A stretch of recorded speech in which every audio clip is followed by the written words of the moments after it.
Good afternoon and welcome back to A Taste for Truth. Now, I'm sure all you digital delvers are just dying to get on. So let me share my screen and we will have a little recap.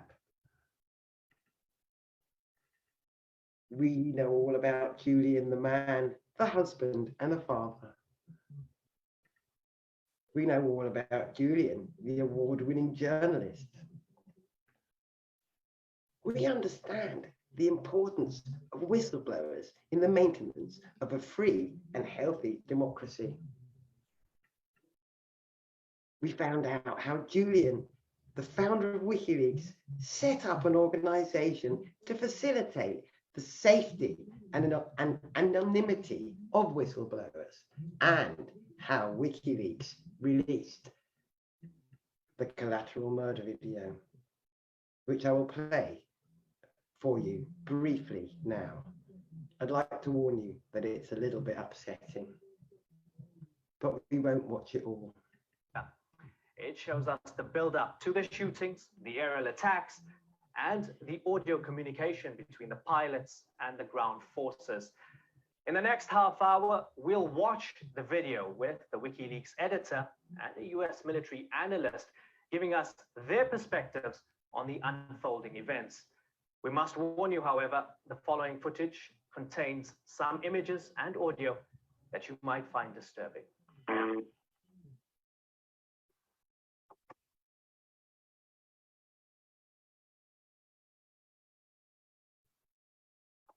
This event has gained a lot of attention because this was video and it's very easy for people to see what's going on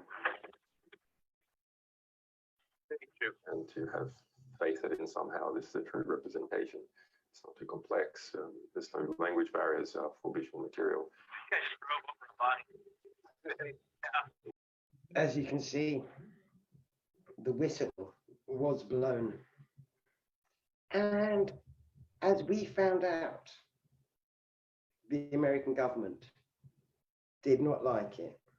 So thus began Julian's journey to Belmarsh.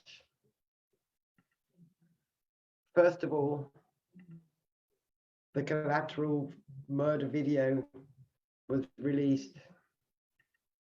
America were very, very upset by this and wanted to get their hands on him. But they couldn't, because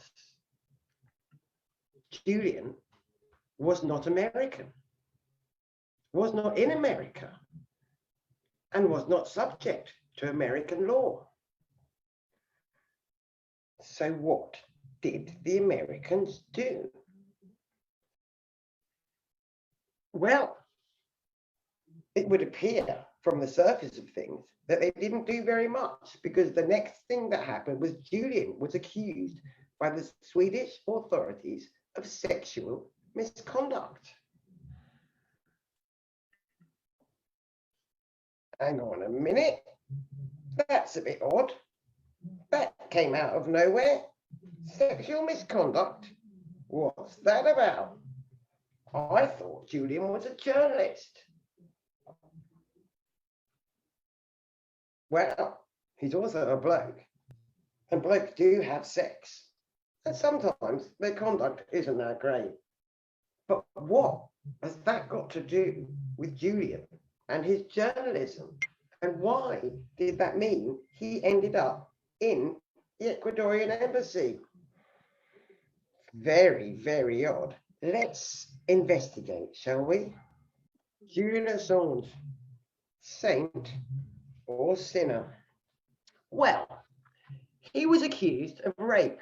Now, there's a linguistic issue here, because when we in England say the word rape, we mean a violent sexual penetration of a person who hadn't consented. However, in this case, Julian was actually accused of fiddling with a condom during sex, and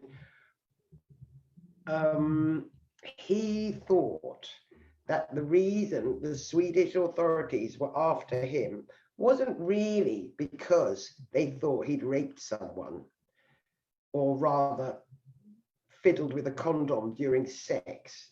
It was because they wanted to extradite him to the United States. And a renowned German investigative journalist said that there'd been a character assassination against Julian Assange. And he said, and I quote, "He has been accused of the worst thing you can accuse someone of in an enlightened society, rape." He said the accusations that against Assange were contrived to make the man who had uncovered so much truth a persona non grata. Wellraff believes, citing research by the UN Special Rapporteur on Torture, Nils Melzer. Melzer, a Swiss professor of international law, speaks fluent Swedish. As such, he has been able to inspect a wealth of original documents. In an interview with the Swiss publication Republic, Melzer raised accusations against the Swedish authorities in early 2020 for the first time, arguing that evidence had been manipulated for political reasons. So it gets deeper and darker. But you know what to do about that, don't you? Because we know all about fact checking, and I recommend you do just that in relation to these accusations against Julian.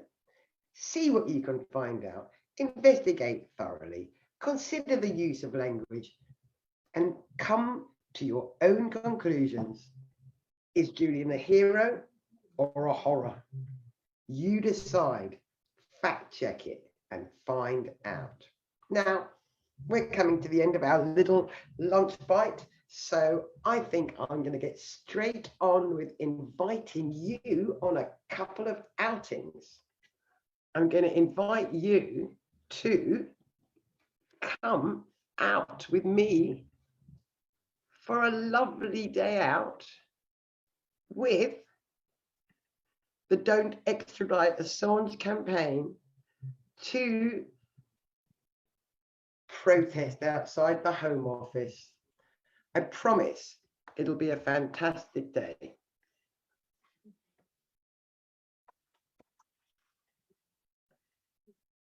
Don't extradite Assange.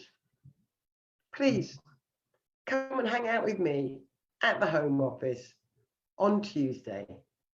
And also make some efforts to see the film Hacking Justice, because it's fantastic. And both of those things are going to enlighten you so much. There we go, truth taskers. There's even an outing involved, isn't there? And it's going to be such fun. So, as well as fact checking the rape allegations and inviting your friends to a couple of outings, a film, and a little jolly outside the Home Office, I think that's quite enough. And I don't need to give you anything else to do, because once you start digging for the truth, you'll find it's self-perpetuating. Have a lovely day. Get a taste for the truth. And don't forget to fan the fires of your freedom.